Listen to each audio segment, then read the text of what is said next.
Hello दोस्तों।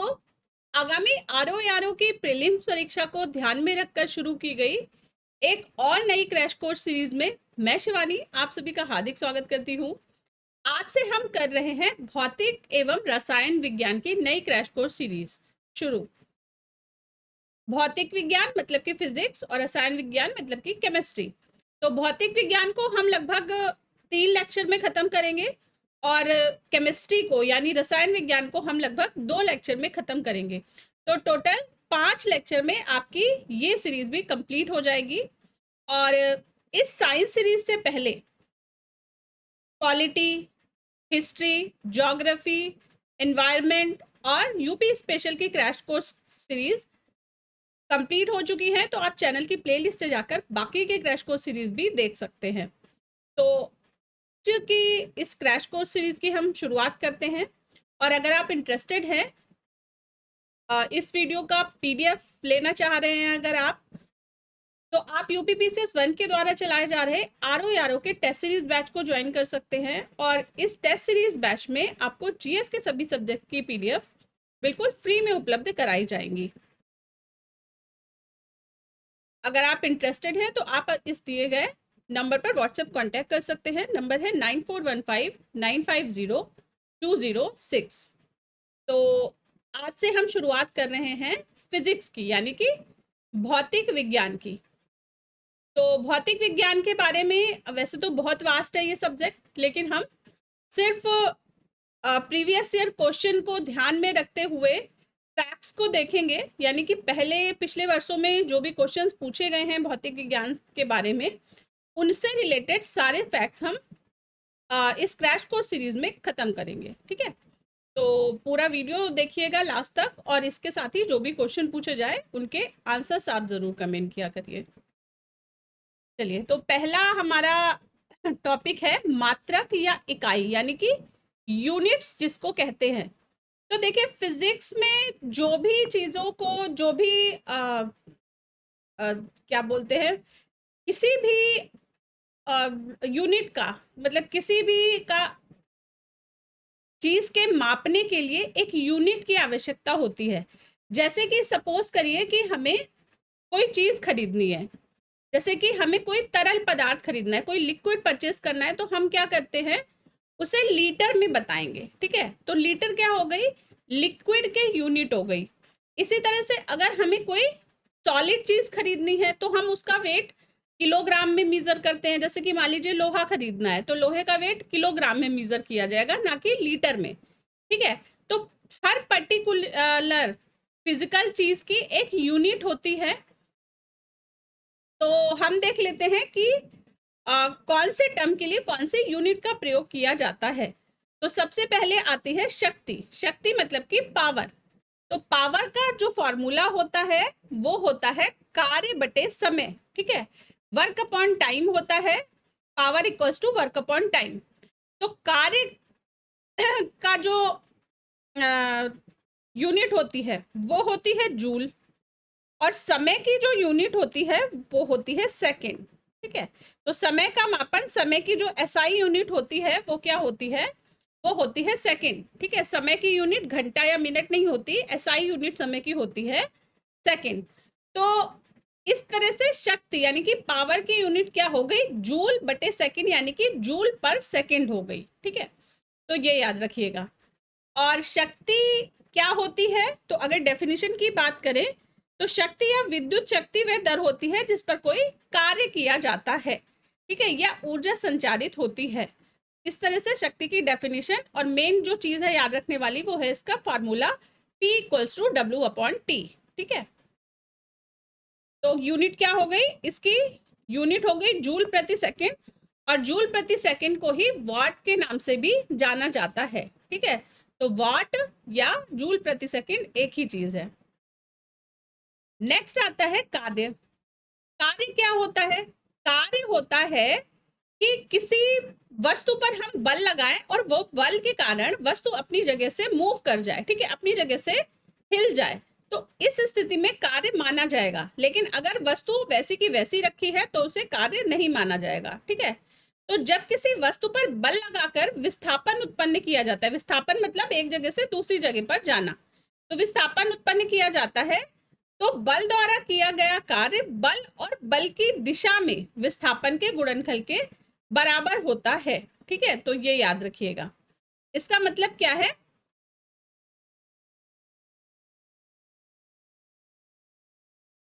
इसका मतलब है कि मान लीजिए कोई वस्तु है, ठीक है, एक सरफेस पे रखी गई है और इस वस्तु पर एफ फोर्स अप्लाई किया जाता है। ठीक है, इस एफ फोर्स के कारण वस्तु जो है वो डी डिस्टेंस तक खिसक जाती है। ठीक है, तो पहले वस्तु यहाँ पर थी, अभी ये वस्तु यहाँ पर आ गई।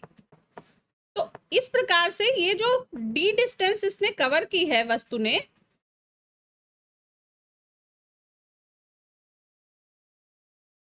जो डी डिस्टेंस कवर की है, इसके खिसकने के कारण जो किया गया कार्य होगा वो क्या हो जाएगा? W equals to F into D. ठीक है, फोर्स मल्टीप्लाई डिस्प्लेसमेंट। ठीक है, तो work equals to force multiplied by displacement. इस तरह से आप सिंपल से एक फॉर्मूला के द्वारा कार्य को समझ सकते हैं।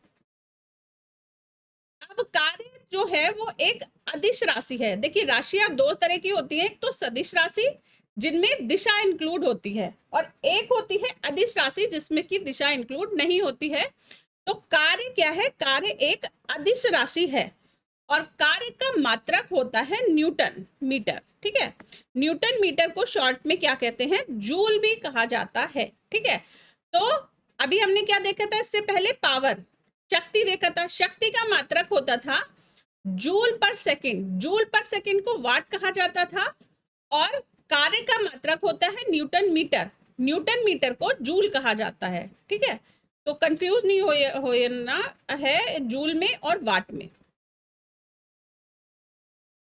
नेक्स्ट है कि कार्य क्या होती है? कार्य एक तरह से ऊर्जा का ही ऊर्जा के फॉर्म में कार्य होता है। ठीक है, तो जूल जो है वो ऊर्जा का भी मात्रक होता है।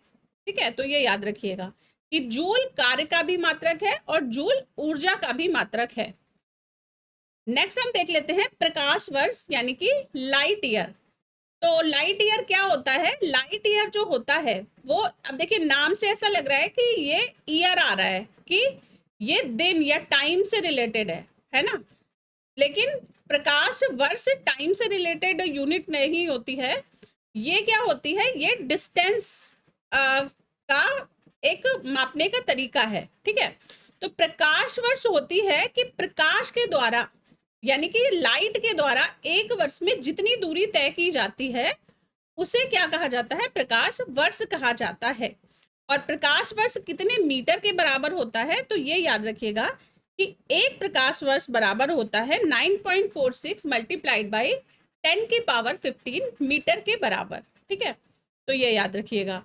और प्रकाश वर्ष किसका मात्रक है? तो प्रकाश वर्ष मात्रक है दूरी का। ठीक है, ये याद रखिएगा, दूरी का मात्रक है, ना कि समय का। ठीक है, ना कि समय का। ये कंफ्यूज हो जाते हैं नाम देख के, तो कंफ्यूज नहीं होना। नेक्स्ट आते हैं पार्सेक यूनिट। पार्सेक होती है दूरी की मात्रक। ठीक है, अब पार्सेक क्या है? पार्सेक और भी बड़ी दूरी। ठीक है, तो पार्सेक का यूज किया जाता है लंबी खगोलीय दूरी को मापने के लिए। ठीक है, तो लाइट ईयर से भी बड़ी यूनिट एक तरह से क्या हो गई? ये पार्सेक हो गई। ठीक है, और पैरेलैक्स ऑफ 1 सेकेंड का संक्षिप्त रूप है पार्सेक। ठीक है, पैरेलैक्स ऑफ 1 सेकेंड। और खगोलीय दूरियों को मापने के लिए इसका प्रयोग होता है। एक पार्सेक होता है 3.0857 मल्टीप्लाई 10 की पावर 16 मीटर के बराबर। ठीक है, और प्रकाश वर्ष क्या होता है? प्रकाश वर्ष होता है 9.46 मल्टीप्लाई 10 की पावर 15 मीटर के बराबर। ठीक है, तो जो एक पार्सेक होता है वो होता है 3.262 प्रकाश वर्ष के बराबर। ठीक है, तो ये इंपॉर्टेंट है, ये याद रखिएगा। एक पार्सेक बराबर होता है 3.262 प्रकाश वर्ष के बराबर। नेक्स्ट हम दूसरी यूनिट्स और कुछ यूनिट्स देख लेते हैं। तो लंबाई की यूनिट होती है सेंटीमीटर और लंबाई की यूनिट होती है इंच, ठीक है। तो लंबाई मापने के लिए जो यूनिट होती हैं, तो 1 सेंटीमीटर बराबर होता है 0.39 इंच के, ठीक है। तो सेंटीमीटर में 0.39 से अगर गुणा किया जाए तो इंच प्राप्त होता है, ठीक है। तो ये याद रखिएगा। और नैनोमीटर, नैनोमीटर का मतलब क्या होता है? नैनोमीटर का मतलब होता है, नैनो का मतलब 9, ठीक है। तो ये भी लंबाई नापने की इकाई है और इसकी यूनिट होती है 10⁻⁹ मीटर, ठीक है। तो ये याद रखिएगा, 1 नैनोमीटर बराबर 10⁻⁹ मीटर, ठीक है। और 1 मीटर बराबर होता है 100 सेंटीमीटर के, ठीक है। तो इसका मतलब है कि अगर नैनोमीटर को सेंटीमीटर में कन्वर्ट किया जाएगा तो ये कितना बन जाएगा? ये बन जाएगा 10⁻⁻7 सेंटीमीटर, ठीक है। तो मीटर की जगह हमने क्या रख दिया? हमने रख दिया 10⁻2 सेंटीमीटर। कैसे? तो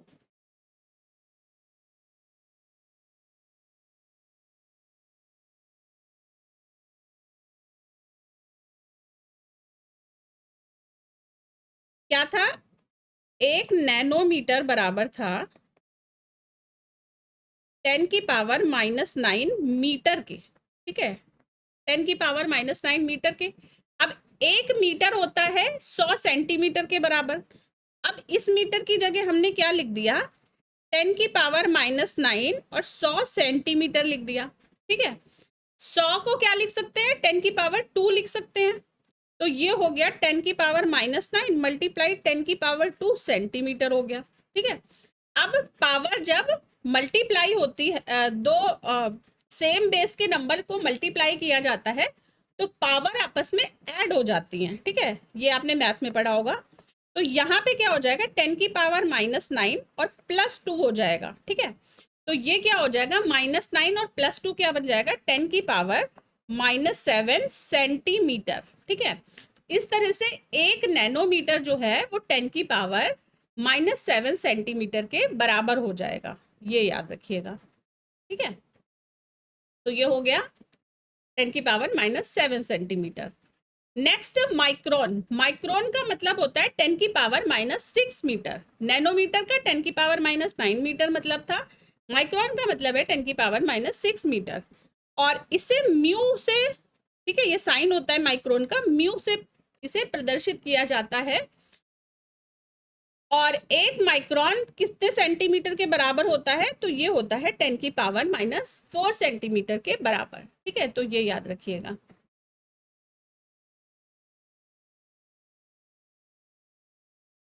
नेक्स्ट हम देख लेते हैं अन्य यूनिट जो याद रखने के इंपॉर्टेंट है लंबाई की।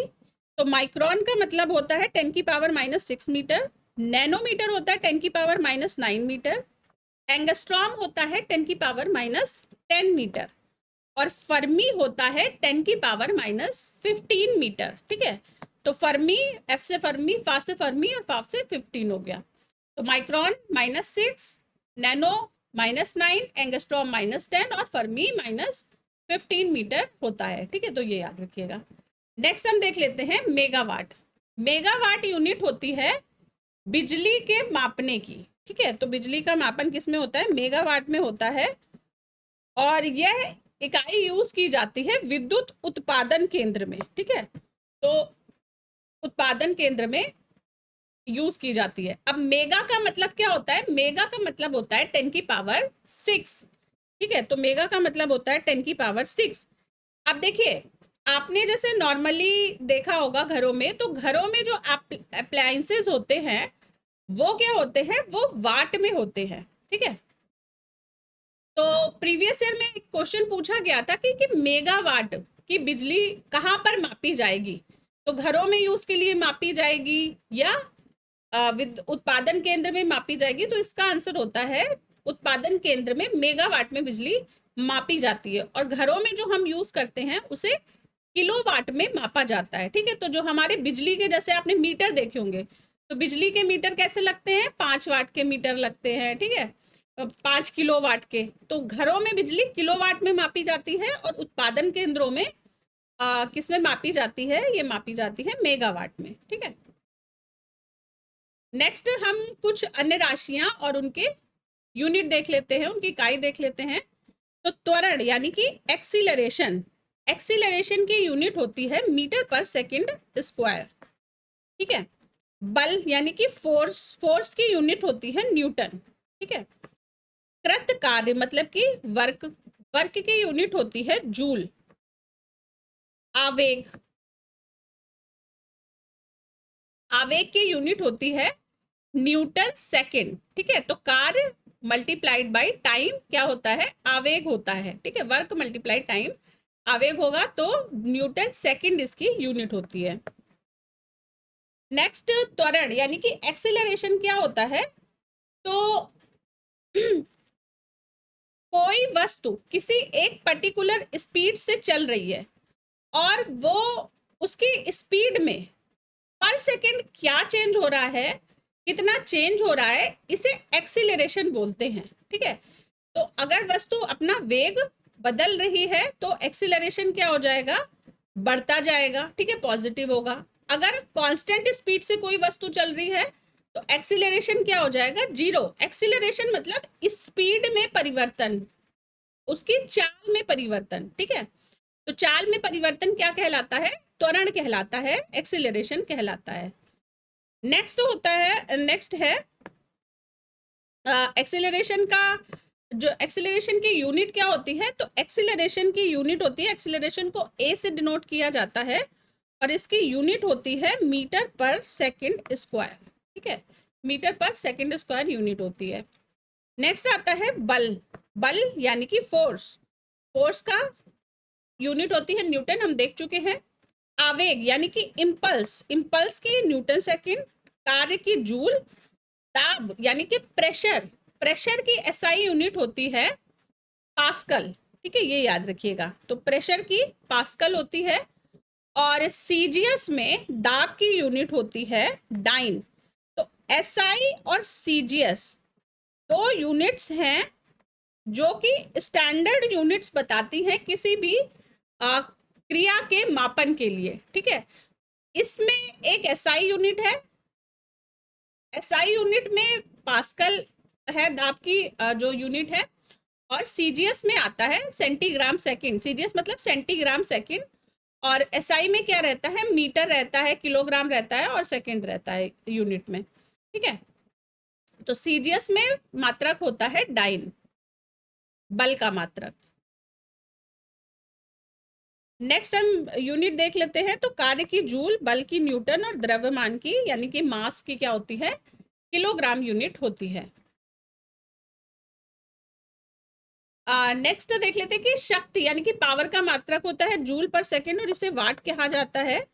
और एक यूनिट होती है नॉट, ठीक है। नॉट यूनिट, नॉट मतलब KNOT, नॉट का प्रयोग किया जाता है समुद्री जहाजों की गति को मापने के लिए, ठीक है। तो समुद्री जहाजों के मतलब कि नेवल डिस्टेंस के लिए जो है वो नॉट का प्रयोग किया जाता है। और नॉर्मली जो हम डिस्टेंस मेजर करते हैं, जैसे अगर हम सरफेस पर मतलब स्थल पर, थल पर, लैंड एरिया में मेजर कर रहे हैं तो किलोमीटर में या माइल्स में मेजर की जाती है डिस्टेंस। लेकिन अगर समुद्र में डिस्टेंस को मेजर करते हैं तो उसे नॉटिकल माइल में मेजर किया जाता है, ठीक है। तो नॉटिकल माइल क्या होती है? ये नौ संचालन में प्रयुक्त दूरी की इकाई होती है। अन्य कुछ यूनिट हम देख लेते हैं। तो कैलोरी ऊष्मा की यूनिट होती है, ठीक है। तो कैलोरी, ऊष्मा का मापन किस में किया जाता है? कैलोरी में किया जाता है। शक्ति को वाट में मेजर किया जाता है, ठीक है। समुद्री जहाज की गति नापी जाती है नॉट में, नौ संचालन नॉटिकल माइल में, ऊष्मा कैलोरी में, प्रकाश की तरंग दैर्ध्य को एंगस्ट्रॉम में मापा जाता है, ठीक है। एंगस्ट्रॉम प्रकाश की तरंग दैर्ध्य, कार्य को जूल में, धारा विद्युत धारा, ठीक है, करंट, इसको एम्पियर में मापा जाता है, और विभवांतर को वोल्ट में मापा जाता है, ठीक है। तो ये कुछ अन्य यूनिट है, इनको भी लर्न कर लीजिएगा। नेक्स्ट है कि कार्य और ऊर्जा दोनों का ही मात्रक जूल होता है। अब देखिए, आप रिपीटेड फैक्ट्स देख रहे होंगे तो कई बार ये क्वेश्चंस पूछे जा चुके हैं, ठीक है। इन यूनिट्स के जो, जैसे कार्य की unit n number of time पूछी जा चुकी है प्रीवियस ईयर में, ठीक है। तो ये तो आए तो आपको बिल्कुल गलत नहीं करनी है, इनको अच्छी तरह से अगर समझ कर याद कर सकते हैं तो ठीक है, नहीं तो फिर रॉट लर्निंग के थ्रू मतलब रट्टा मार लीजिए बढ़िया से, ठीक है, मेमोराइज कर लेना है। नेक्स्ट है कि एम्पियर, वाट, वोल्ट और कैलोरी। तो एम्पियर धारा की यूनिट है, वाट शक्ति की यूनिट है, वोल्ट विभवांतर की और कैलोरी ऊष्मा की यूनिट है। नेक्स्ट है कि फ्लूइड मैकेनिक्स में मैक संख्या क्या होती है? किसी माध्यम में सापेक्ष वस्तु के वेग और उस माध्यम में ध्वनि की चाल का अनुपात होती है, ठीक है। तो द्रव यांत्रिकी में क्या कहा जाता है कि V अपॉन ए, ठीक है, V अपॉन ए क्या होता है? यह मैक संख्या कहलाती है, ठीक है। तो ये याद रखिएगा। और मैक रिप्रेजेंट किया जाता है उच्च वेग को प्रदर्शित करने के लिए, ठीक है। तो मैक फ्लूइड मैकेनिक्स से रिलेटेड और उच्च वेग को प्रदर्शित करने के लिए इसका प्रयोग किया जाता है। नेक्स्ट यूनिट आती है डेसिबल। डेसिबल ध्वनि की इकाई होती है और डेसिबल होता है बेल का 10वां भाग, ठीक है। तो बेल होती है यूनिट और उसका 10वां भाग को डेसिबल कहा जाता है। इसी के साथ दूसरी इकाई एक और आती है, पावर की यूनिट अश्व शक्ति, हॉर्स पावर, ठीक है, हॉर्स पावर इसको इंग्लिश में बोलते हैं और ये शक्ति की इकाई होती है। समुद्री मील हम देख सकते हैं, देख चुके हैं कि नौ संचालन में दूरी की इकाई है। अब एक चीज आप कमेंट बॉक्स में बताइए कि एसआई यूनिट जो अभी बार बार बात कर रहे हैं कि एसआई यूनिट, तो कमेंट बॉक्स में ये बताइए कि कितनी एसआई यूनिट होती हैं और कौन सी ऐसी एजेंसी है जो कि एसआई यूनिट्स देती है, ठीक है। ऐसी कौन सी संस्था है जो कि एसआई यूनिट पूरे विश्व में प्रोवाइड कराती है? तो ये आप कमेंट बॉक्स में बताइए।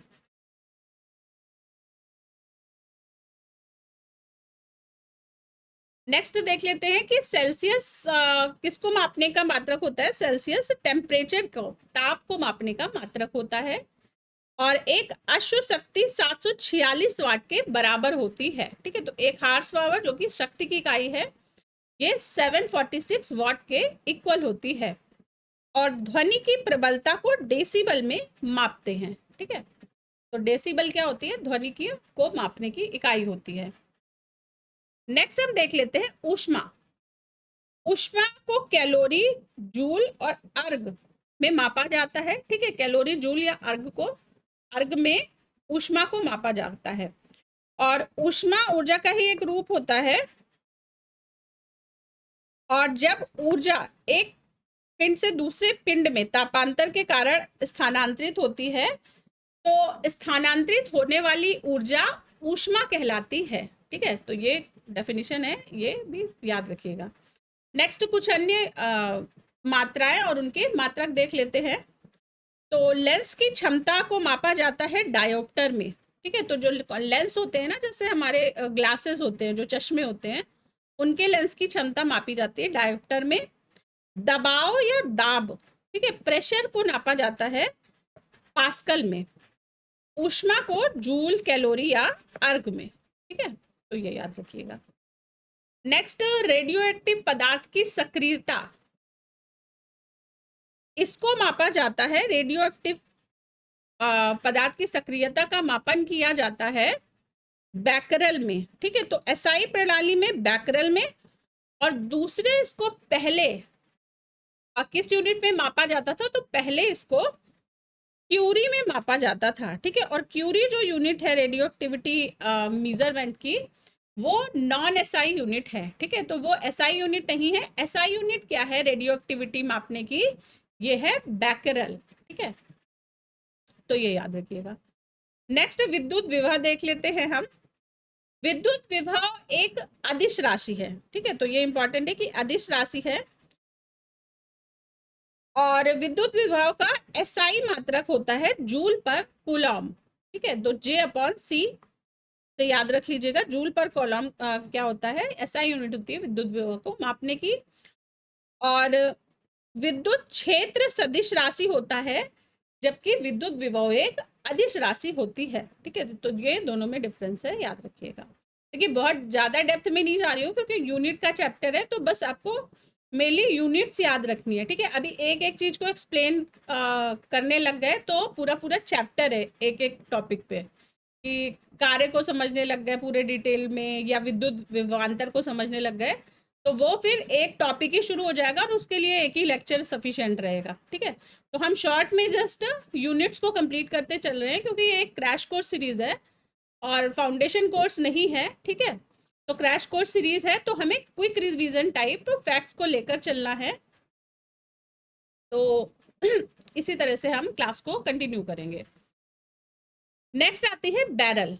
बैरल नापा जाता है तेल की जो मात्रा होती है, जैसे क्रूड ऑयल हम देखते हैं कि जो हमारा पेट्रोलियम डीजल वगैरह आता है वो किस में मापा जाता है, बड़े बड़े ड्रम में लेकर आया जाता है। तो बैरल क्या होती है, ये तेल को मापने की इकाई होती है, ठीक है। तो बैरल क्या होता है, एक तरह से ड्रम का साइज, ठीक है। तो तेल की मात्रा बैरल में नापी जाती है और इसे घन मीटर क्यूबिक मीटर्स में भी मापा जाता है, ठीक है। तो एक बैरल कितने लीटर के इक्वल होता है, एक बैरल इक्वल होता है 158.9873 लीटर के इक्वल, ठीक है।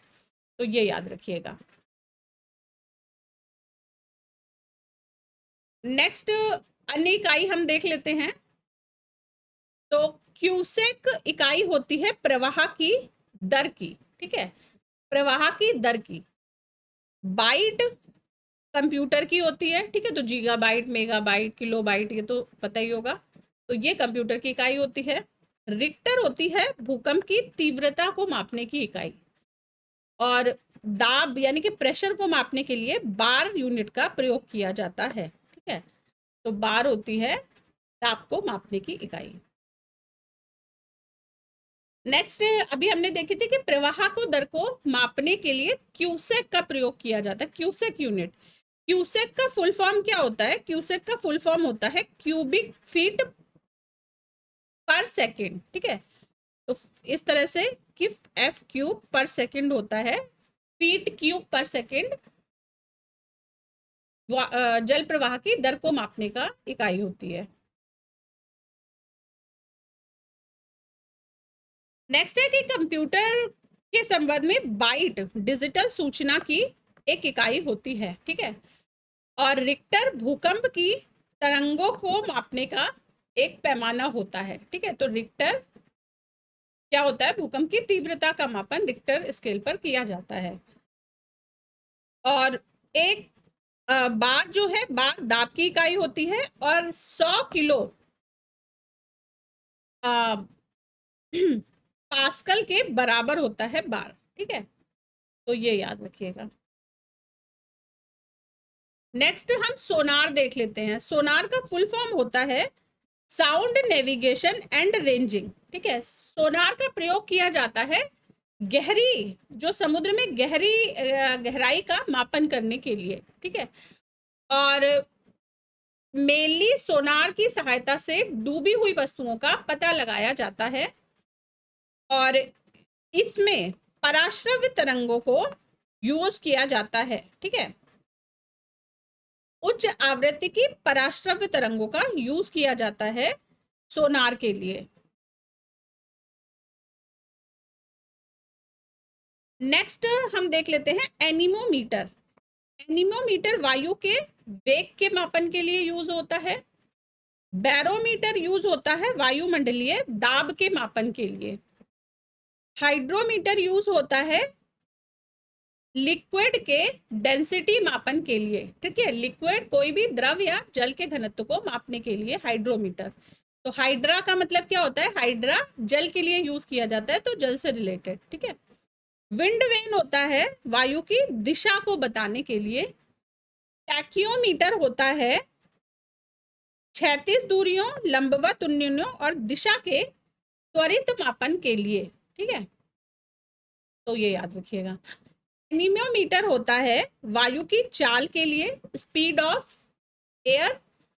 अमीटर होता है विद्युत धारा के मापन के लिए, ठीक है, इलेक्ट्रिक करंट के लिए।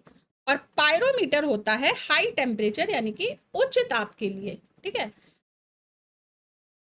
नेक्स्ट पायरोमीटर से रिलेटेड कुछ फैक्ट देख लेते हैं। तो पायरोमीटर क्या होता है? पायरोमीटर को पूर्ण विकिरण उष्ताप मापी की सहायता से हाई टेम्परेचर उच्च तापों की माप की जाती है, ठीक है। तो पायरोमीटर, पायरा किसके लिए यूज होता है? पायर वर्ड फायर से के लिए यूज होता है, ठीक है, आग होता है इसका मतलब। तो हाई टेम्परेचर के लिए यूज की जाएगी और इसकी सहायता से दूर की वस्तुओं का मापन किया जाता है, ठीक है।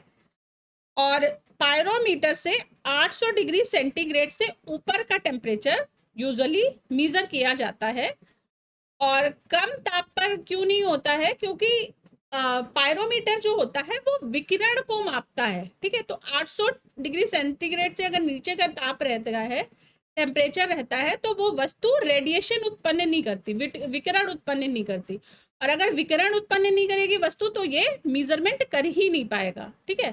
तो इसलिए क्या होता है, इसको 800 डिग्री सेंटीग्रेड से ऊपर के टेम्परेचर मेजरमेंट के लिए यूज किया जाता है। नेक्स्ट आता है पायरोहीलियोमीटर, ठीक है। पायरोहीलियोमीटर सोलर रेडिएशन को नापने के लिए यूज किया जाता है, ठीक है। तो पायरोहीलियोमीटर ये याद रखिएगा। नेक्स्ट है कि सौर विकिरण यानी कि सन रेडिएशन को मापने के लिए 2 प्रकार के उपकरण प्रयोग में लाए जाते हैं, ठीक है। तो सौर विकिरण के लिए कौन कौन से उपकरण प्रयोग में लाए जाते हैं? एक तो है पाइरेनोमीटर और दूसरा है पायर हीलियोमीटर, ठीक है, पायरो हेलियोमीटर। तो दोनों के नाम याद रखिएगा। नेक्स्ट आता है मैनोमीटर। मैनोमीटर गैसों के दाब को मापने के लिए यूज किया जाता है, ठीक है। तो मैनोमीटर गैसों के दाब यानी कि प्रेशर ऑफ गैसेस के लिए। तो आप देखते होंगे कि जो बड़े बड़े जैसे कॉमर्शियल सिलेंडर आपने देखे होंगे तो उसके ऊपर 3-4 घड़ियों का एक कॉम्बिनेशन जैसा इंस्ट्रूमेंट लगा रहता है, ठीक है। तो जैसे लंबा सा सिलेंडर होता है तो उसके ऊपर घड़ियों जैसा इंस्ट्रूमेंट लगा रहता है। तो वो घड़ी नहीं होती है, वो प्रेशर को मेजर करने के लिए वॉच होती है, ठीक है। तो प्रेशर के डिस्प्ले के लिए होती है वो, उसको क्या बोलते हैं? मैनोमीटर बोलते हैं। नेक्स्ट हम उपकरण और उनके मापन की राशि देख लेते हैं। तो एमीटर धारा के लिए, करंट के लिए यूज होता है। हाइग्रोमीटर यूज होता है सापेक्षिक आर्द्रता के लिए, ठीक है। स्प्रिंग तुला यानी कि स्प्रिंग बैलेंस, तो बैलेंस तो किसके लिए यूज होगी? वेट के लिए, भार के लिए यूज होगी, ठीक है। बैरोमीटर यूज होता है दाब यानी कि प्रेशर के लिए। ओडोमीटर यूज होता है वाहनों के पहियों द्वारा तय की गई दूरी मापने के लिए, ठीक है। तो पहियों द्वारा कितनी दूरी मापी गई है ये कौन मेजर करता है? ओडोमीटर यूज करता है, ठीक है। तो जो कार रहती है, कार के आगे जो कैबिनेट रहता है ना, स्टीयरिंग के बगल में ओडोमीटर लगा हुआ रहता है। नेक्स्ट है ओंडोमीटर। ओंडोमीटर विद्युत चुंबकीय तरंगों की आवृत्ति मापने के लिए यूज किया जाता है, ठीक है। तो ओंडोमीटर विद्युत चुंबकीय तरंगों के लिए। ऑडियोमीटर, ऑडियो मतलब सुनना, तो ऑडियो किसके लिए होगा? ध्वनि तीव्रता के लिए, ठीक है। तो ध्वनि तीव्रता को मापने के लिए ऑडियोमीटर यूज किया जाता है। नेक्स्ट हम देख लेते हैं दूसरे स्केल, कुछ अन्य यूनिट्स या कुछ अन्य इंस्ट्रूमेंट्स। तो रिंगमैन स्केल, रिंगमैन स्केल यूज किया जाता है धुएं के घनत्व को मापने के लिए, ठीक है। तो डेंसिटी ऑफ फ्यूम, ठीक है, धुएं के घनत्व के लिए रिंगमैन स्केल। नेक्स्ट स्टेथोस्कोप, तो हृदय की ध्वनि को सुनने के लिए, ये तो सभी को पता है, डॉक्टर जो लगाते हैं कान में और उसके बाद चेस्ट पे लगाकर मेजर करते हैं हार्ट बीट। स्फिग्नोमीटर, स्फिग्नोमैनोमीटर, ये बीपी की मशीन जो वो ऐसे पंप करते हैं ना, यहाँ पे बांध देते हैं हाथ पे और उसके बाद पंप करते हैं। तो स्फिग्नोमैनोमीटर रक्तचाप, ब्लड प्रेशर मापने के लिए। कैरेटोमीटर, तो कैरेट किसका कैरेट होता है? गोल्ड का कैरेट होता है। तो कैरेटोमीटर सोने की शुद्धता का मापन करने के लिए। लक्स मीटर, लक्स प्रकाश की तीव्रता को मापने के लिए, ठीक है। और सेल्सियस, फ़ारेनहाइट और र्यूमर पैमाने का मान ऋणात्मक होता है, जो कि टेम्परेचर को मापने के यूनिट्स हैं। टेम्परेचर को मापने के लिए सेल्सियस, फ़ारेनहाइट, र्यूमर पैमाने का यूज़ किया जाता है। और केल्विन जो होता है, केल्विन का मान ऋणात्मक नहीं होता, ठीक है। तो केल्विन नेगेटिव नहीं होता, जबकि सेल्सियस, फ़ारेनहाइट और र्यूमर क्या होते हैं? ये नेगेटिव होते हैं, ठीक है। तो ये याद रखिएगा। नेक्स्ट अन्य उपकरण देख लेते हैं। तो इसमें आता है थर्मो रजिस्टर। थर्मो रजिस्टर क्या होता है? थर्मो रजिस्टर ऐसा उपकरण होता है जो इलेक्ट्रॉनिक थर्मामीटर की तरह काम करता है, ठीक है। इलेक्ट्रॉनिक थर्मामीटर क्या होगा? Thermo register. और अगर तापमान में चेंज होगा, ठीक है, टेम्परेचर चेंज होगा, तो यह उपकरण अपने प्रतिरोध को बदल लेता है, ठीक है। तो थर्मो रजिस्टर, रजिस्ट करना मतलब रोकना, ठीक है। तो अगर टेम्परेचर में इंक्रीज, तो ये उसे प्रतिरोध करेगा, ठीक है, रेजिस्ट करेगा। नेक्स्ट आता है रडार। रडार क्या होता है? रडार का पूरा नाम होता है radio detection and ranging. Radio detection and ranging को शॉर्ट फॉर्म में क्या बोलेंगे? रडार बोलते हैं। और ये वस्तुओं का पता लगाने वाली प्रणाली होती है जो कि सूक्ष्म तरंगों का उपयोग करती है। इससे पहले हमने सोनार पढ़ा था। सोनार कौन सी तरंगों का यूज कर रही थी? पराश्रव्य तरंगों का यूज कर रही थी, ठीक है।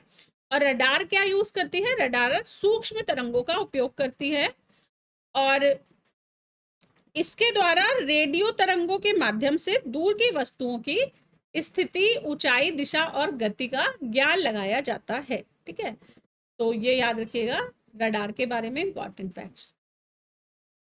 नेक्स्ट हम भूकंप देख लेते हैं। मतलब भूकंप को मापने के लिए कौन कौन से उपकरण या कौन कौन से स्केल का प्रयोग किया जाता है, इसको हम देख लेते हैं।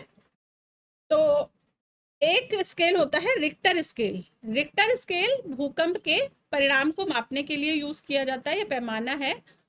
और यह लॉगरिथमिक स्केल होता है और इसे 9 भागों में बराबर बटा हुआ पैमाना होता है रिक्टर स्केल। नेक्स्ट है कि रिक्टर स्केल में प्रत्येक आगे की संख्या अपने ठीक पीछे वाली संख्या के 10 गुना आयाम को बताती है, ठीक है। तो ये याद रखिएगा। और 1970 के दशक से ही रिक्टर स्केल के स्थान पर मोमेंट मैग्नीट्यूड स्केल प्रयुक्त हो रही है, ठीक है। तो 1970 से ही रिक्टर के स्थान पर मोमेंट मैग्नीट्यूड स्केल प्रयुक्त हो रही है, जबकि प्रेस और मीडिया द्वारा इसे रिक्टर स्केल के नाम से ही बताया जाता है, ठीक है।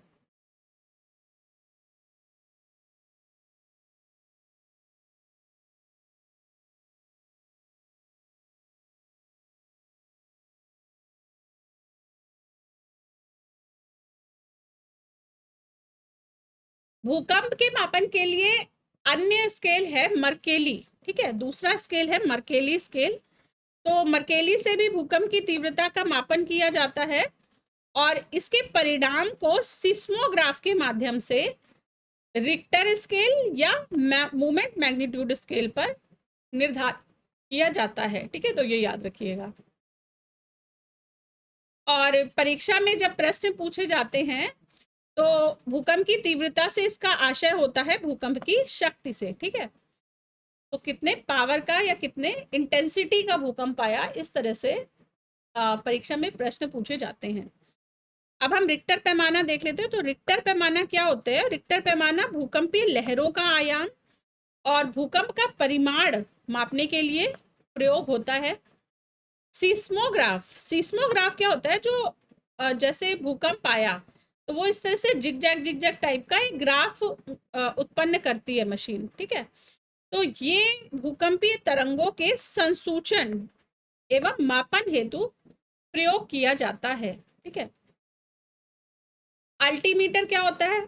अल्टीमीटर होता है समुद्र तल से विमानों की ऊंचाई मापने के लिए जो यंत्र प्रयोग किया जाता है उसे अल्टीमीटर कहते हैं। अल्टी का मतलब ऊंचाई, ठीक है, एल्टीट्यूड जैसे वर्ड है ना, अल्टीट्यूड किसके लिए यूज की जाती है? ऊंचाई मापने के लिए, तो वही अल्टीमीटर ऊंचाई मापने के लिए, ठीक है। और कहाँ की ऊंचाई? तो समुद्र तल से विमानों की ऊंचाई मापने के लिए। नेक्स्ट उपकरण आता है, इंपॉर्टेंट है, कार्बोरेटर। कार्बोरेटर जो उपकरण है वह इंजन में दहन के लिए और इंजन में दहन के लिए कार्बोरेटर का उपयोग किया जाता है और ये हवा और ईंधन को मिलाता है, ठीक है, तो ये याद रखिएगा। Next cardiogram. कार्डियो का मतलब हार्ट से रिलेटेड, ठीक है। तो कार्डियोग्राम क्या होता है? कार्डियोग्राम हृदय की धड़कनों को चित्रित करने के लिए यूज किया जाता है, ठीक है। तो कार्डियोग्राम हृदय की धड़कनों को मापने के लिए। Next manometer. मैनोमीटर दाब के लिए, ठीक है, तो ये हम देख चुके हैं, सिलेंडर्स के ऊपर मैनोमीटर लगा हुआ रहता है। नेक्स्ट हम देख लेते हैं गाइगर काउंटर क्या होता है। तो गाइगर काउंटर से रेडियो एक्टिविटी मापी जाती है और गाइगर काउंटर को गाइगर मुलर काउंटर के नाम से भी जाना जाता है। और यह क्या होता है? यह कण संसूचक है जिसका प्रयोग आयनित विकिरण को मापने के लिए किया जाता है, ठीक है। तो आयनिक विकिरण को मापने के लिए यानी रेडियो एक्टिविटी को मापने के लिए गाइगर काउंटर का प्रयोग किया जाता है और इसके द्वारा नाभिकीय विकिरण के उत्सर्जनों का पता लगाया जाता है, ठीक है। तो गाइगर काउंटर किससे रिलेटेड है? रेडियो एक्टिविटी से रिलेटेड हो गया। नेक्स्ट अन्य कुछ उपकरण देख लेते हैं। तो एनीमोमीटर वायु वेग के लिए, सिस्मोग्राफ भूकंप के लिए, बैरोग्राफ या बैरोमीटर वायुमंडलीय दाब के लिए, हाइग्रोमीटर आर्द्रता के मापन के लिए यूज किया जाता है, ठीक है। नेक्स्ट हम देख लेते हैं फोनोमीटर। फोनोमीटर, इसका प्रयोग फोन, ठीक है, तो फोन से याद रख लीजिएगा कि इसका प्रयोग ध्वनि की तीव्रता एवं स्पंदन आवृत्ति के मापन के लिए होता है। और पॉलीग्राफ होता है झूठ का पता लगाने वाली मशीन, ठीक है। तो पॉलीग्राफ टेस्ट होता है ना, तो नार्को टेस्ट जो बोलते हैं, नार्को टेस्ट पॉलीग्राफ मशीन का यूज किया जाता है, तो झूठ का पता लगाया जाता है। पायरोमीटर। पायरोमीटर हाई टेम्परेचर के लिए यूज होता है, ठीक है, हाई टेम्परेचर को मापने के लिए। गाइरोस्कोप यूज होता है घूमती हुई वस्तुओं की गति को मापने के लिए, ठीक है। तो गाइरोस्कोप घूमती हुई वस्तुओं की गति नापने के लिए। काइमोग्राफ क्या होता है? काइमोग्राफ होता है, काइमोग्राफ एक तरह से मल्टी फंक्शनल इंस्ट्रूमेंट है और यह शरीर की क्रियाओं को ग्राफ द्वारा निरूपित कर देता है, जैसे कि रक्तचाप, blood pressure, heart beat etcetera, ठीक है। तो काइमोग्राफ क्या हो गया? ब्लड प्रेशर, हार्ट बीट आदि को नापने के लिए, यानी कि शरीर की क्रियाओं को ग्राफ द्वारा निरूपित करने वाला यंत्र हो गया। अब हम देख लेते हैं जो हमने पढ़ी थी, सदिश राशियां और अदिश राशियां क्या होती हैं। तो सदिश राशियां होती हैं कि इन राशियों को व्यक्त करने के लिए दिशा और परिमाण दोनों की आवश्यकता होती है, ठीक है। दिशा और परिमाण दोनों आवश्यक है ऐसी राशियों के मापन के लिए, जैसे कि बल हो गया, वेग हो गया, विस्थापन, त्वरण, संवेग, आवेग एसेट्रा, ठीक है। तो ये याद रखिएगा कि ये है सदिश राशियां। अदिश राशियां क्या हो गई? अदिश राशियों के लिए केवल परिमाण, केवल मात्रा आवश्यक है, दिशा आवश्यक नहीं है, ठीक है। तो केवल परिमाण की आवश्यकता, दिशा की नहीं। जैसे कि समय, तो समय को नापने के लिए डायरेक्शन नहीं चाहिए, ठीक है। समय क्या है? सेकंड है, तो एक बस क्वांटिटी चाहिए, ठीक है, एक परिमाण चाहिए। तो समय हो गया, दूरी, चाल, वॉल्यूम, आयतन, ठीक है। तो ये सब क्या है? ये अदिश राशियां हैं। अब हम देख लेते हैं एक्सीलरेशन किस तरह से मेजर किया जाता है। तो एक्सीलरेशन का फार्मूला होता है v minus you upon T, ठीक है। तो एक्सीलरेशन क्या होता है कि स्पीड में चेंज, ठीक है, चाल में परिवर्तन, एक सेकेंड में चाल में कितना परिवर्तन हो रहा है। तो v क्या है कि एक वस्तु है, जैसे एक ये डिस्टेंस है, ठीक है। एक वस्तु यहाँ पर है, ये अभी v u चाल से चल रही है, ठीक है। अभी यहाँ पे u चाल से चलना शुरू की और यहाँ पर 1 सेकंड में ये पहुंच गई है v चाल पे, ठीक है। v चाल हो गई 1 सेकंड के बाद इसकी। तो त्वरण क्या हो जाएगा? त्वरण हो जाएगा लास्ट अंतिम वेग माइनस प्रारंभिक वेग अपॉन टी, ठीक है। तो v minus you upon T, ठीक है। क्या हो गया?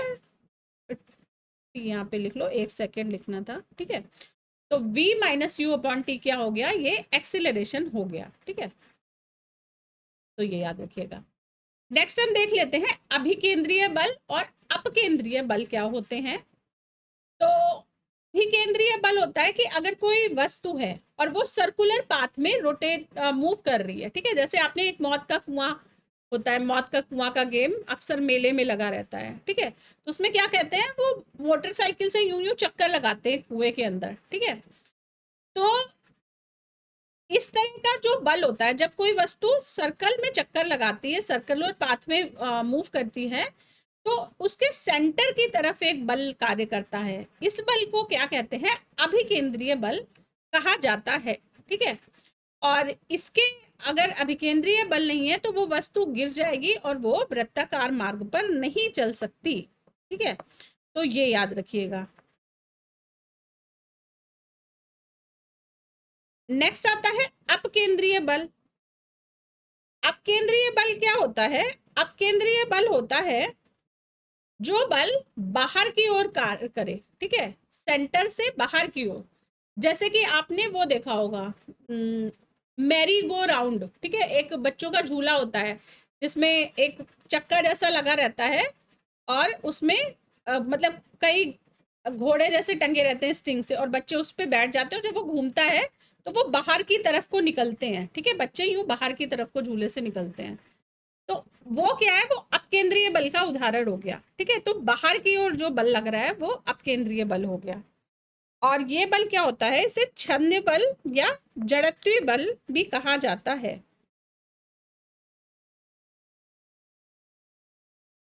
और अपकेंद्रीय बल की दिशा जो होती है वो अभिकेंद्रीय बल के विपरीत होती है। अभिकेंद्रीय बल तो सेंटर की ओर और अपकेंद्रीय बल बाहर की ओर, ठीक है, सेंटर से ऑपोजिट साइड में। तो ये याद रखिएगा।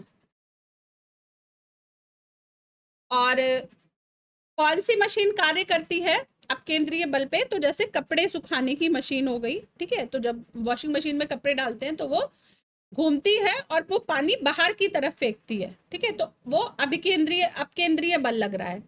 दूध से मक्खन निकालने की मशीन, तो क्या होता है? दूध तो किनारे पे आ जाता है और मक्खन उसके सेंटर पे आ जाता है, ठीक है। तो दूध बाहर की साइड निकलता है। तो ये अपकेंद्रीय बल के सिद्धांत पर कार्य करती हैं मशीनें, ठीक है। तो दोनों एग्जाम्पल याद रखिएगा। नेक्स्ट हम देख लेते हैं स्थिरता का जड़त्व। स्थिरता का जड़त्व क्या होता है? स्थिरता का जड़त्व होता है कि जैसे कोई वस्तु स्थिर अवस्था में है और एकदम से कोई एक्सटर्नल फोर्स कार्य कर गया, ठीक है, तो वो क्या करती है? गिरने से बचने के लिए हमारी बॉडी आगे या पीछे की ओर झुक जाती है, ठीक है। तो जैसे कि हम ट्रेन में बैठे हैं और एकदम से ट्रेन चल पड़ती है, तो क्या होता है कि हम एकदम से पीछे की ओर गिर जाते हैं, ठीक है। जिस डायरेक्शन में चल रही है तो उससे ऑपोजिट डायरेक्शन में। तो एक तरह से बैलेंस करने के लिए इस तरह से बॉडी हमारी मूव करती है। इसे क्या कहते हैं? इसे स्थिरता का जड़त्व कहा जाता है। तो कारण क्या होता है स्थिरता का जड़त्व का? कि जैसे ट्रेन चली तो हमारा जो बॉडी पार्ट ट्रेन के संपर्क में है वो तो चल दिया, वो तो मूव करने लगा, लेकिन ऊपर का जो पार्ट है वो अभी भी स्थिर अवस्था में है, ठीक है। तो वो क्या करेगा? वो पीछे की साइड झुक जाएगा।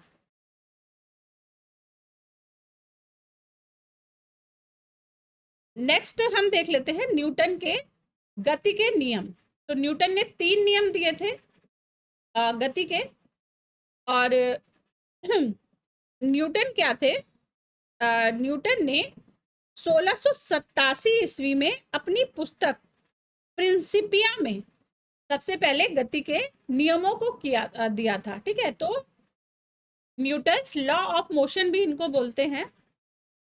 तो देख लेते हैं क्या क्या है ये गति के नियम। तो 3 नियम है। पहला है इसमें से प्रथम गति का नियम, यानी कि फर्स्ट लॉ ऑफ मोशन है कि अगर कोई वस्तु रुकी है तो वो रुकी रहेगी, और एक समान अगर वो मूव कर रही है किसी स्पीड से तो वो वैसे ही चलती रहेगी, एक समान वेग से चलती रहेगी, जब तक कि उस पर कोई एक्सटर्नल फोर्स, कोई बाह्य बल ना लगाया जाए। ठीक है, तो अगर कोई बाह्य बल लगाकर उसकी परिवर्तन स्थिति में परिवर्तन नहीं किया जाता है तो कोई भी वस्तु जिस स्पीड में है उसी स्पीड में वो कंटिन्यू काम करती रहेगी। ठीक है, अगर रुकी है रुकी रहेगी, या एक कांस्टेंट स्पीड से मूव कर रही है तो उसी से मूव करती रहेगी, ऐसा न्यूटन ने कहा था। अब इस नियम को जड़त्व का नियम भी कहा जाता है।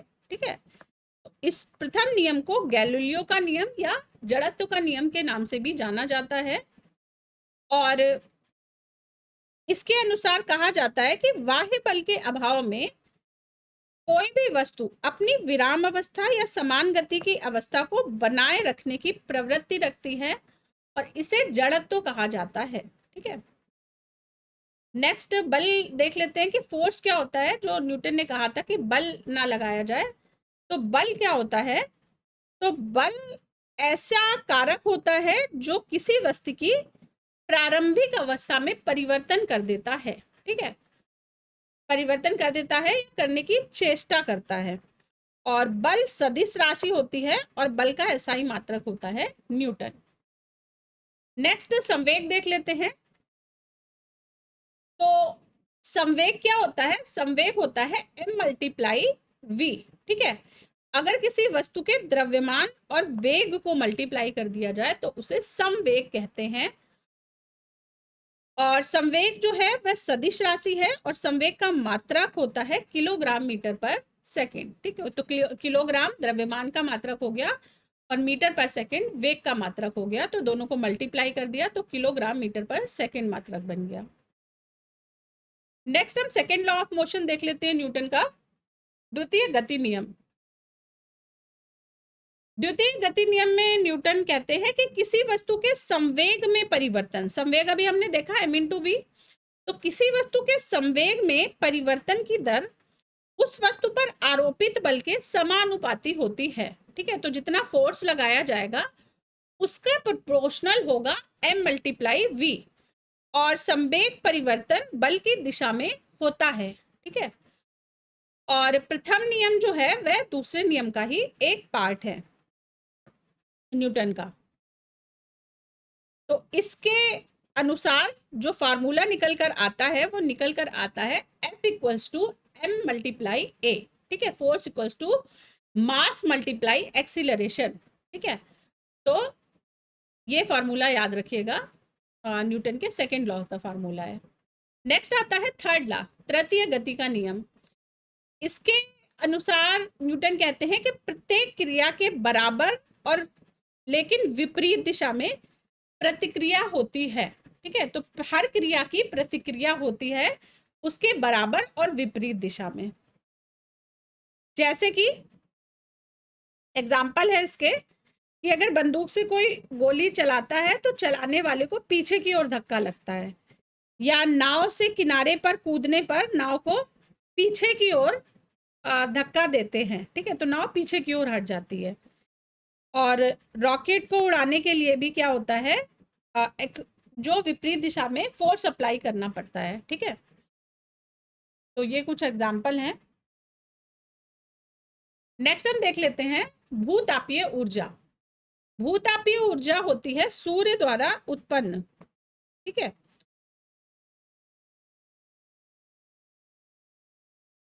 और भूतापीय ऊर्जा क्या है? यह उत्पादित नहीं होती है। ठीक है, और ये पृथ्वी के भीतरी भाग में होने वाली नाभिकीय अभिक्रियाओं से व्युत्पन्न होती है। तो ये भूतापीय ऊर्जा याद रखिएगा। नेक्स्ट है नाभिकीय ऊर्जा। नाभिकीय ऊर्जा क्या होती है? Nuclear energy. तो न्यूक्लियर एनर्जी परमाणु नाभिक से रिलीज होती है, ठीक है। एटॉमिक न्यूक्लियस से जो रिलीज होती है ऊर्जा, उसे न्यूक्लियर एनर्जी कहा जाता है। और नाभिक में क्या होते हैं, नाभिक में प्रोटॉन और न्यूट्रॉन होते हैं।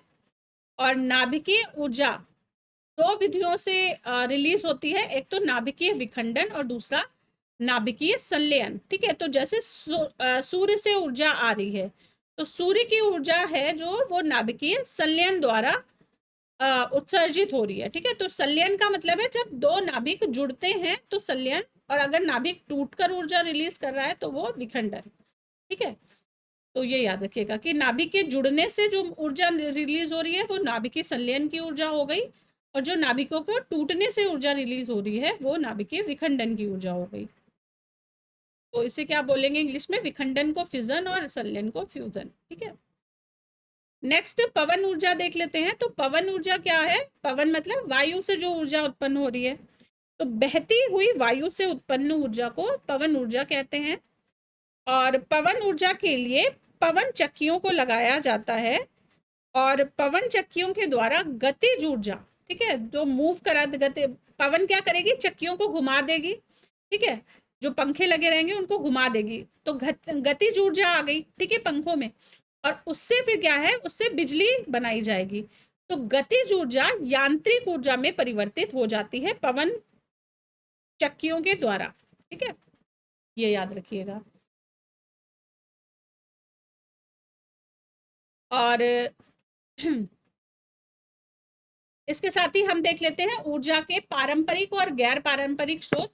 तो पारंपरिक स्रोत मतलब कन्वेंशनल एनर्जी सोर्सेज, और गैर पारंपरिक मतलब नॉन कन्वेंशनल एनर्जी सोर्सेज। तो पारंपरिक का मतलब क्या है कि जो परंपरा चलती आ रही है और हम एनर्जी सोर्सेज यूज कर रहे हैं। तो क्या परंपरा चल रही थी, लकड़ियों को जलाने की परंपरा, कोयलों को जलाने की परंपरा, है ना। तो ये सब क्या कहलाएंगे, ये कन्वेंशनल एनर्जी सोर्सेस, ठीक है। नॉन रिन्यूएबल भी इनको बोलते हैं, क्योंकि ये एक बार खत्म हो गए तो इनको दोबारा बनने में फिर बहुत लंबा टाइम लगता है, ठीक है। तो ये नॉन रिन्यूएबल होते हैं, और या इनको पारंपरिक ऊर्जा स्रोतों के नाम से भी जानते हैं। तो क्या क्या एग्जाम्पल हो गए इसके, कोयला, प्राकृतिक गैस, नेचुरल गैस, ठीक है, पेट्रोलियम आदि। नेक्स्ट आते हैं गैर पारंपरिक, नॉन कन्वेंशनल। नॉन कन्वेंशनल में जो कि सतत सोर्स है, ठीक है, जो कभी खत्म नहीं होंगे, जैसे कि सनलाइट है, सूर्य की ऊर्जा है, पवन ऊर्जा हो गई, टाइडल एनर्जी यानी कि ज्वारीय ऊर्जा हो गई, ठीक है। तो ये ऊर्जा के स्रोत क्या है, ये रिन्यूएबल एनर्जी सोर्स कहलाते हैं, नवीकरणीय ऊर्जा स्रोत कहलाते हैं, ठीक है। तो जैसे कि एग्जाम्पल इनका क्या हो गया, पवन ऊर्जा, सूर्य का प्रकाश आदि, ठीक है। अब हम देख लेते हैं कि कौन से एप्लियंसेस, कौन से उपकरण हैं और वो ऊर्जा का किस तरह से रूपांतरण करते हैं। तो सौर ऊर्जा जो है, सौर सेल क्या करता है, सौर सेल है जो वो ऊष्मा से, हीट से विद्युत बना देता है। सौर सेल गर्म होते हैं, ठीक है, सूरज क्या करता है, गर्म करता है और उससे विद्युत ऊर्जा का उत्पादन हो जाता है, तो ऊष्मा से विद्युत बना दी। लाउड स्पीकर, ये विद्युत से ध्वनि बना देता है। नाभिकीय रिएक्टर द्रव्यमान से ऊष्मा रूपांतरण कर देता है। और ईंधन दहन रासायनिक से ऊष्मा एवं प्रकाश का रूपांतरण करता है, ठीक है। तो ये इंपॉर्टेंट है, याद रखिएगा। नेक्स्ट हम देख लेते हैं गुरुत्व। गुरुत्व तो न्यूटन के अनुसार, न्यूटन के गुरुत्वाकर्षण के अनुसार दो पिंडों के बीच एक आकर्षण बल कार्य करता है, ठीक है। और इनमें से एक पिंड पृथ्वी हो तो इस आकर्षण बल को गुरुत्व कहा जाता है, ठीक है।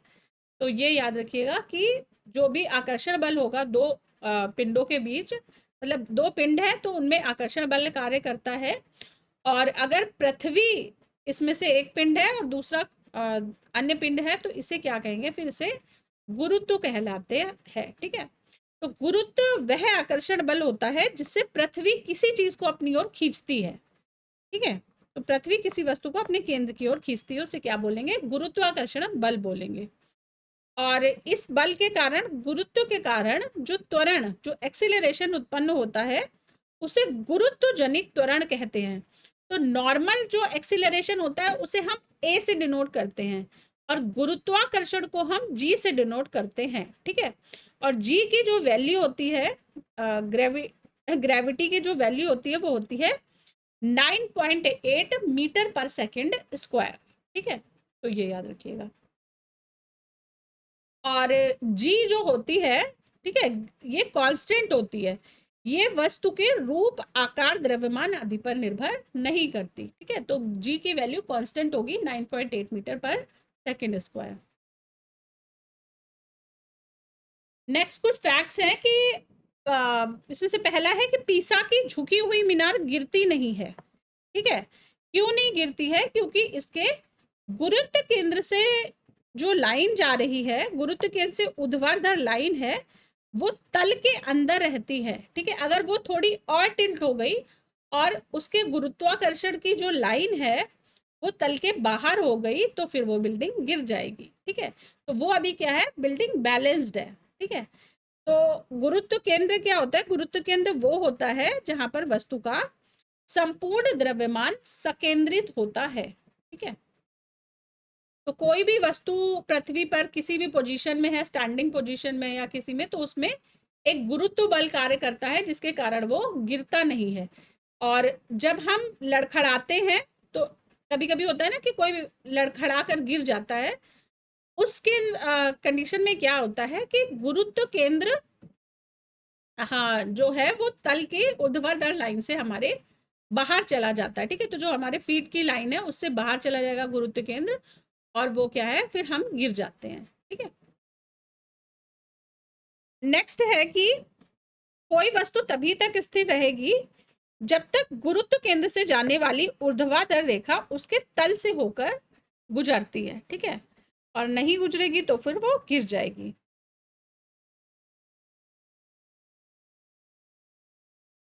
नेक्स्ट एक इंपॉर्टेंट फैक्ट है कि गुरुत्वीय त्वरण, मतलब कि जी जो होता है, गुरुत्वीय त्वरण का मान भूमध्य रेखा पर सबसे कम होता है और ध्रुवों पर सबसे अधिक होता है, ठीक है। तो ये एक इंपॉर्टेंट फैक्ट है। और इसके कारण पिंड का भार, जो कि पिंड का भार का फार्मूला क्या होता है, W equals to M into G होता है, ठीक है। तो W मतलब वेट, M मतलब मास और G मतलब ग्रेविटी। तो इसके कारण भूमध्य रेखा पर किसी भी चीज का वेट न्यूनतम रहेगा और ध्रुवों पर मैक्सिमम रहेगा, ठीक है। तो भूमध्य रेखा पर न्यूनतम और ध्रुवों पर सर्वाधिक होगा किसी भी पिंड का वेट। नेक्स्ट है, एक फैक्ट है कि लोलक घड़ियां गर्मियों में सुस्त हो जाती हैं, क्योंकि लोलक मतलब पेंडुलम, तो एक घड़ी होती है ना जिसके नीचे यूं लटका रहता है, इस तरह का पेंडुलम बना रहता है, इस तरह का, ठीक है, घड़ियों के नीचे। और ये क्या करता है, ये इस तरह से मूव करता रहता है इधर इधर डायरेक्शन में, ठीक है। ऐसे जाएगा और फिर घूमकर इधर जाएगा, फिर इधर जाएगा, ऐसे ऐसे मूव करता है। तो ये जो होता है पेंडुलम जो होता है घड़ियों का, ये गर्मियों में धीरे चलने लगता है। तो क्यों धीरे चलने लगता है? क्योंकि इसकी जो लंबाई होती है वो बढ़ जाती है, ठीक है। तो पेंडुलम की लंबाई बढ़ जाती है, ये याद रखिएगा।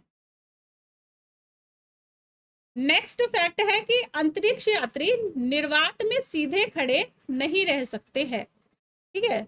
तो क्यों नहीं सीधे खड़े नहीं रह सकते हैं? क्योंकि गुरुत्व नहीं होता, ठीक है। तो वहां पर ग्रेविटी नहीं होती है स्पेस में, इसलिए अंतरिक्ष यात्री सीधे खड़े नहीं रहते हैं, ये याद रखिएगा। और एक और है कि जो स्पेस यात्री होते हैं, अंतरिक्ष यात्री होते हैं, इनको अस्थि घनत्व कम होने से इनकी अस्थियां कमजोर हो जाती हैं, ठीक है। तो कम गुरुत्व के कारण क्या होता है, अंतरिक्ष यात्रियों को पेशीय क्षय और अस्थियों में घनत्व में कमी का भी सामना करना पड़ता है। जैसे अभी आपने देखा था कि सुनीता विलियम्स गई थी एक मिशन पर अंतरिक्ष में, और उसके बाद वो अपने जो पर्टिकुलर टाइम था उससे काफी ज्यादा अंतराल तक अंतरिक्ष में रही हैं, ठीक है। तो इस वजह से क्या है कि उनकी बोन डेंसिटी डिग्रेड हो गई है, ठीक है।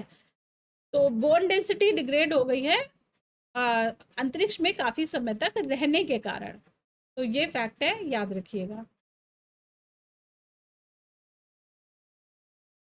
नेक्स्ट कुछ अन्य फैक्ट देख लेते हैं। तो इसमें है कि एक भू उपग्रह अपने कक्ष में निरंतर गति करता है और अभिकेंद्र बल के प्रभाव से ऐसा होता है, ठीक है।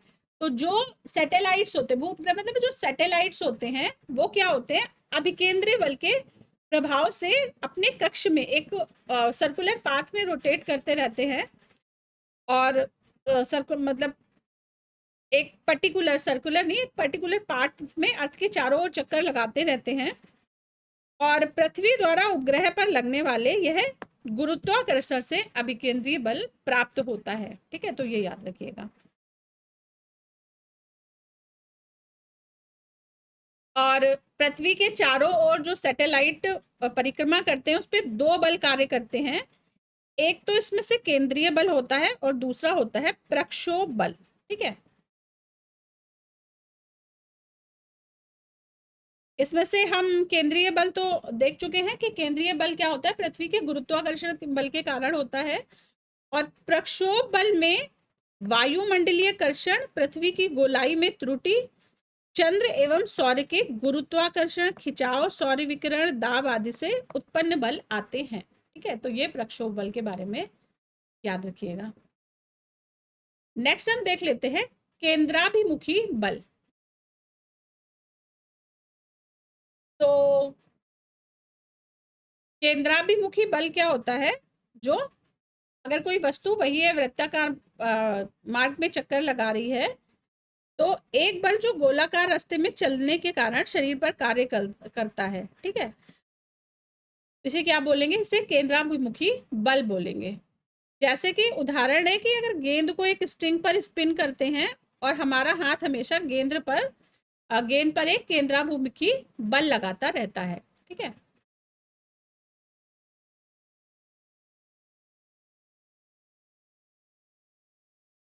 नेक्स्ट नोट है कि कृत्रिम उपग्रह पृथ्वी से डॉपलर ट्रैकिंग द्वारा सुस्पष्टता से ट्रैक किया जा सकता है। और ये ट्रैकिंग जो होती है, डॉपलर ट्रैकिंग जो होती है, ट्रांसमीटर और रिसीवर की सहायता से की जाती है और डॉपलर प्रभाव की मदद से ही यह ट्रैकिंग संभव हो पाती है, ठीक है। नेक्स्ट फैक्ट है कि चंद्रमा पर वायुमंडल नहीं पाया जाता, ठीक है। चंद्रमा पर वायुमंडल नहीं पाया जाता। और वायुमंडल क्या होता है, वायुमंडल अनेक गैसों का मिश्रण होता है और चंद्रमा पर पलायन वेग का मान होता है 2.4 किलोमीटर पर सेकेंड और धरती पर पलायन वेग होता है 11.2 किलोमीटर पर सेकेंड, ठीक है। तो ये याद रखिएगा।